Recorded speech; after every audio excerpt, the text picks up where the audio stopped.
My name is Lillian, and this is the story of how I discovered my husband's biggest betrayal. It all started on a quiet Tuesday afternoon. I was sitting at the kitchen table, sorting through bills and paperwork, when I noticed something strange. One bank statement caught my attention. At first, it looked normal, just another account transfer, but then I saw the name, Hopeful Hearts Foundation. I stared at the paper, my eyes wide. "You've got to be kidding me," I whispered to myself. The name sounded like a real charity. It even had a believable address and regular payments coming out of our joint savings account. But deep down, I knew something was wrong. That name, I'd never heard it before. And Michael, my husband, had never mentioned donating to any charity. My heart started to race. Michael and I had been married for 10 years. To everyone else, he was the perfect husband. He was charming, successful, and always seemed to have the right words when things got tough. I trusted him completely. I believed in him, until that moment. I started to look closer. The withdrawals matched perfectly with the nights he claimed to have late business meetings or emergency work trips. It all began to make sense. I felt cold all over. Like the blood had drained from my body. Michael wasn't giving money to a charity. He was using our savings to fund a fake charity account, and I had a terrible feeling about where that money was really going. With trembling hands, I opened my laptop.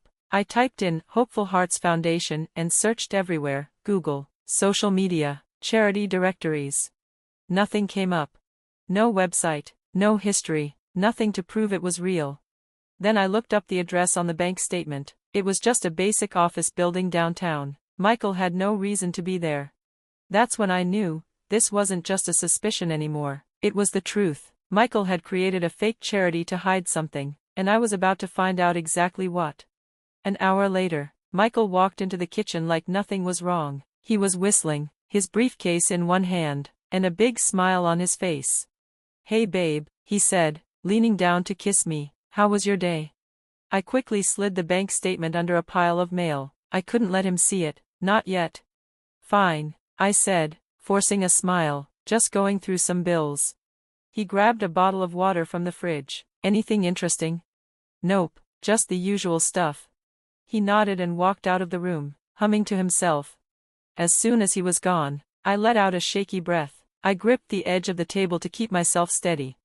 I couldn't confront him yet. I needed more proof. If I accused him now, he would deny everything. He'd twist the truth, make me feel crazy. I knew how smooth he could be.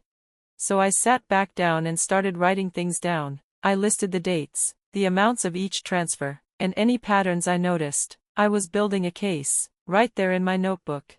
That night, I couldn't sleep. I stared at the ceiling while Michael slept peacefully beside me, completely unaware that everything was falling apart. I thought about all the odd moments I'd brushed off, his vague answers, the secretive phone calls, the sudden trips. For years, I'd convinced myself I was overthinking, but now, I had proof. The next morning, once he left for work, I started digging deeper. I opened every bank record, tracked every transaction, and searched every name. That's when I found it. A receipt for a diamond necklace, shipped to an unfamiliar address. My stomach dropped. I looked up the address online. It was a luxury apartment building across town. When I checked the apartment number, my worst fear came true. It belonged to Rebecca, the woman Michael once said was just a colleague. I couldn't breathe. He wasn't just lying about money. He was having an affair, and he was using our savings to fund it. That afternoon, I called my best friend, Amanda. I needed someone to talk to, someone I trusted. I told her everything. Amanda didn't hold back. "You're not seriously going to let him get away with this, are you?" "Of course not," I said, pacing the living room, "but I can't just accuse him. He'll lie. He'll make it look like I'm the problem. I need undeniable proof." She paused, then said something that gave me an idea. "What about the authorities? Could you report him for fraud or something?" It was a powerful thought. Maybe I could. But I'd need more evidence. For the next week, I worked like a detective. I printed out every bank statement, saved every email, every receipt. I built a file so strong, so detailed, that even Michael wouldn't be able to deny what he'd done. Then I found a private investigator online, someone who specialized in financial fraud. His name was Detective Carter. We spoke on the phone. He listened carefully as I explained everything. If what you're saying is true, he said, we can build a strong case, but I'll need clear evidence to move forward. You'll have it, I promised. For the first time since this nightmare began, I felt a small sense of control. I wasn't just a betrayed wife anymore, I was fighting back. The following week, I met Detective Carter in a quiet cafe far from home, just in case Michael decided to snoop. Carter was serious and sharp, flipping through my file page by page. He looked impressed. You've done your homework, he said. This is more than enough to open a formal investigation. What happens next? I asked. He looked me straight in the eye. We launch an inquiry. If this account is fake, and it sure looks like it, we'll freeze it. Then, we move forward with charges. I nodded, feeling the weight on my chest slowly lifting. But then Carter offered something else. We could also set up a sting, he said. Let him think he's in the clear, and catch him when he makes his next move. The idea made my heart race. You mean, wait until he tries to take more money? Exactly, Carter said. We track his activity and move in when he thinks no one's watching. I took a deep breath. Michael thought he was smarter than everyone else. But he didn't count on me finding out the truth. And he had no idea what was coming next. The sting, the moment Michael's car backed out of the driveway. I grabbed my bag and headed straight to my car. My hands were shaking as I started the engine, my heart pounding so loudly I could barely hear myself think. I took deep breaths, trying to calm the storm inside me, but it was no use. I was running on adrenaline now. Today was the day. I drove toward the bank with one goal in mind, seeing this all the way through. After weeks of hiding, planning, and pretending, it was finally time for Michael to face the consequences of what he'd done. When I pulled into the parking lot, Detective Carter was already waiting near the entrance. He stood with a few other people dressed in plain clothes. They looked like ordinary folks, but I knew better. These were officers, ready to take action. Carter spotted me right away and gave me a short nod. I walked up to him, trying to keep my face calm even though my stomach was in knots. He hasn't shown up yet, Carter said, but we confirmed his appointment. He's planning to make the withdrawal today. I looked around at the busy street, cars honking, people walking by, completely unaware of what was about to happen. Are you sure he won't have time to slip away?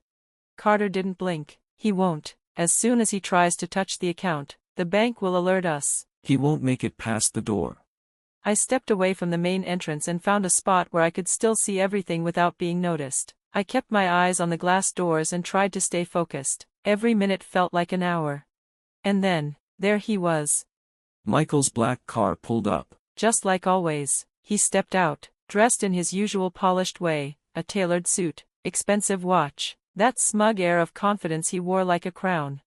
My jaw tightened as I watched him stroll into the bank like he owned the place. He looked calm, like nothing in the world could touch him. I watched as he greeted the bank teller and handed over his details. For a moment, it looked like any other normal visit. But then something changed.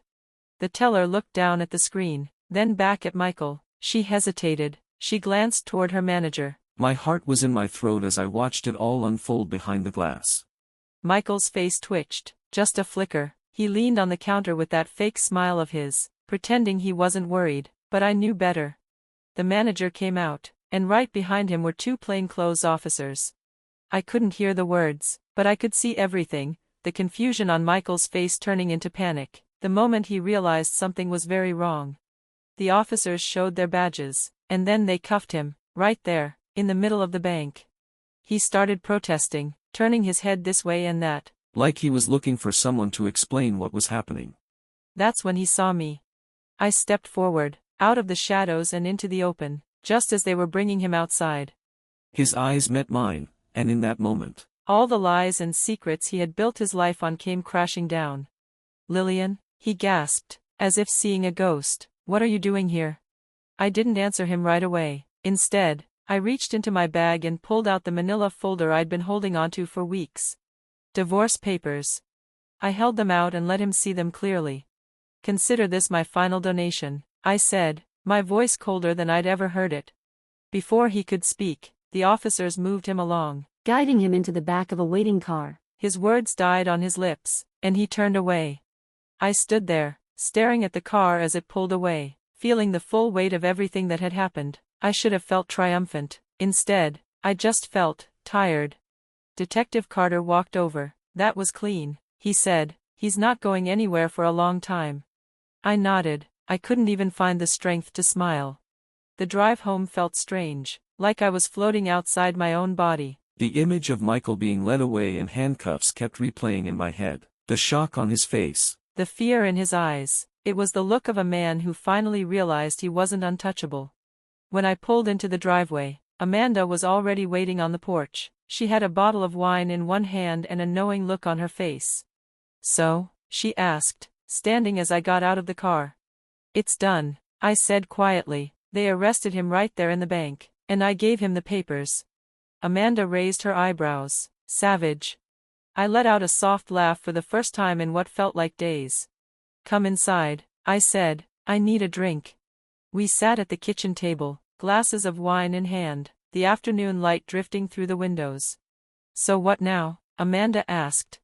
I took a long sip of wine before answering. "Now I figure out what my life looks like without him. I deal with the legal stuff. The house. The money. It's all up in the air, but at least I'm not pretending anymore."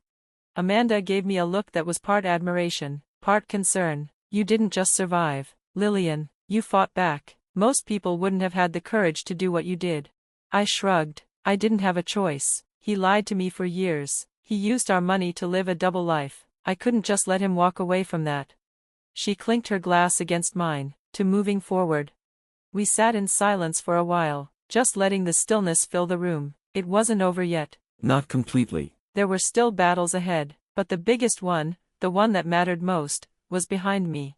That evening, after Amanda left, I stood by the window and watched the sun set over the neighborhood. The sky was painted with warm shades of red and gold. Like the world itself was finally exhaling. This house used to feel like a dream. Now it felt like a fresh start,